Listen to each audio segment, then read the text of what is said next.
The most sensitive topic for a conductor is often to do with their interpretation of the music. With years of study and preparation of the masterworks, we form strong bonds with the music to the point of personification. I know that I feel as though they are like lifelong companions, and they can change over time.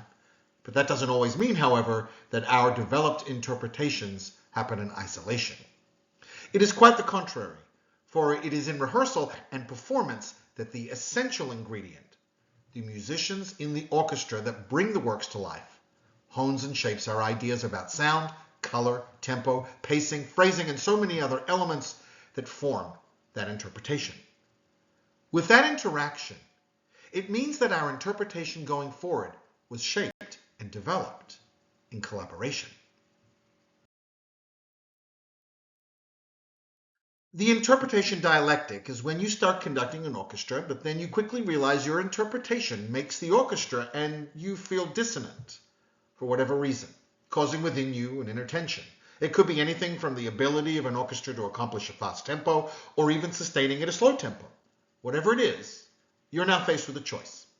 Don't get me wrong, you can work in rehearsal to build up to your vision for a work, but it's almost never 100% possible to do so, because that is your ideal, and ideals are not often realized in reality. Furthermore, I have been in situations where I have to admit that the way someone plays a solo can make me change my mind about my original thoughts. I have lost count for many years now, the number of musicians who I have considered my teachers, and it still happens to this day. I bring my study, but I am standing in front of a collective with a combined 1,000 plus years of expertise and experience. Our job is to synthesize that, not ignore it. Let's examine this from the person-centered perspective. The reason I wanted you to learn about the founder of person-centered therapy, Carl Rogers, was that he was about accepting people where they stood. Meet people where they are. If you start to build an interpretation from where the musicians are, then it becomes a collaboration and not a compromise. Because then you start the journey together, not in opposition. My favorite quote of his is, "The curious paradox is that when I accept myself just as I am, then I can change." Think of it as we accept the orchestra where they are, in one place. I am in another, but that acceptance allows us to work in harmony. With your visionary narrative, you started by designing the end. The same is true when we come to the first rehearsal, after we have designed our ideal interpretation. But the orchestra doesn't do that, since they are focused on their individual parts. However, knowing and understanding this allows us to realize that even though we all know where we are going, we are on the same journey, and the route we might travel takes some twists and turns. To quote Rogers again, "The good life is a process, not a state of being. It is a direction, not a destination." I think of the rehearsal as the good life, and the interpretation I bring as a map to the destination, not the destination itself, because I need the orchestra to take that journey with me. It is a shared responsibility.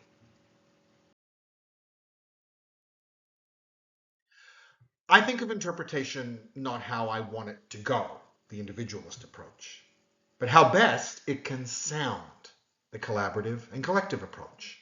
When you hear Yannick in the video from Module 3 switch from the word I to we, that is the alliance with the collective starting to build to be able to take that journey. I will never forget an important lesson my first conducting teacher, George Mester, taught me regarding tempo.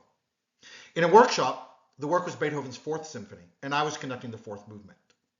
In the study session prior to the podium session, he asked me how I was going to determine the tempo I would take. After I had talked for a few minutes about tempo relationships between the movements and that half note equals 80 means it would be a dilemma whether to do it in 2 or in 1 because it's harder to control the tempo in 1, he interrupted me. He told me, "It is not really my decision to make," and said, Well, there is a fiendishly difficult bassoon solo. Go talk to the principal bassoon and ask them, what is your ideal tempo in that solo? Because you can't go faster than that. I realized at that moment that if I had picked too fast of a tempo, they would not have been able to play it. In the context of this week's learning, they would have lost face. And I might have lost respect for making that choice without consultation. It was an important lesson in meeting someone where they are to create a shared journey.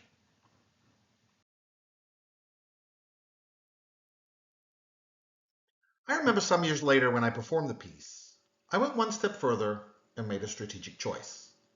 After asking the principal bassoon their ideal tempo, I deliberately did it slower than that tempo in the first rehearsal.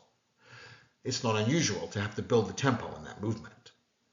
And after stopping, I asked our principal bassoon in front of the orchestra if they could play it any faster. They told me yes, which I already knew. And when they played it at the faster tempo with ease, the orchestra applauded when I acknowledged them after I stopped the next time. He didn't just gain face or me respect.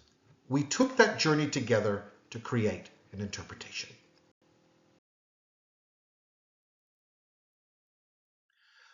I don't think of that as compromising. With a beginner's mind and a growth mindset, it is about collaborating, learning, and growing.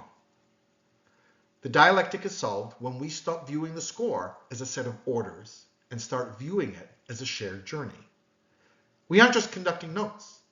We are conducting the face, the motivation, and the commitment that comes from meeting 80+ human beings exactly where they are. Like I said in the introduction to this module, we are in the people business. I now recommend you put interpretation on your social skills toolkit near professionalism.